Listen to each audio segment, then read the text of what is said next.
For the last several weeks, we've been thinking more intentionally about our own stewardship. And our stewardship theme has been 175 years of gratitude. And at the first weekend of October, I stood out on the steps of our first church building that this faith community built in 1867. The building is on the corner of Cliff and Columbus Street here in Sun Prairie. And now this weekend is our celebration weekend, where we're making our pledge commitments for 2021 of how we will support the life of the church in the new year. And I'm back at the Cliff and Columbus Street building, and this time we're inside. So we've been let inside, and behind me would have been the altar of the church. We would be in what would have been the sanctuary. And let me tell you, a lot of things haven't changed in this building since the 1800s. So it's good to be here today, and I just want to say that this past week you would have got a new mailing in the mail, a stewardship mailing, and in that would have been a narrative budget, a letter, and also your pledge commitment card. And I brought my card with me today, and I have that filled out, and I plan to bring it over to the church in just a little bit.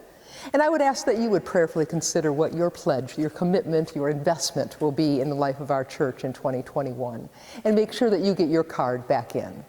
And you can mail your card back to the church, you can drop it off at the church and put it in the mailbox, or you can make your pledge electronically online at our church website at sunprairieumc.org.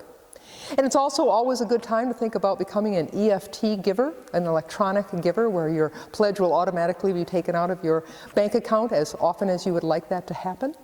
And in your mailing was a form, an EFT form, that you can fill out to make that happen. And we have an incentive this year.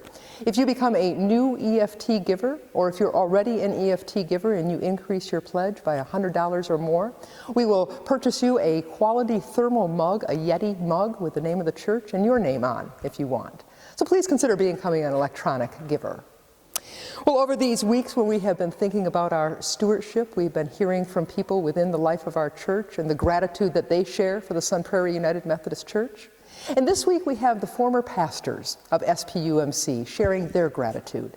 So I invite you to enjoy this video as they share their gratitude for our church.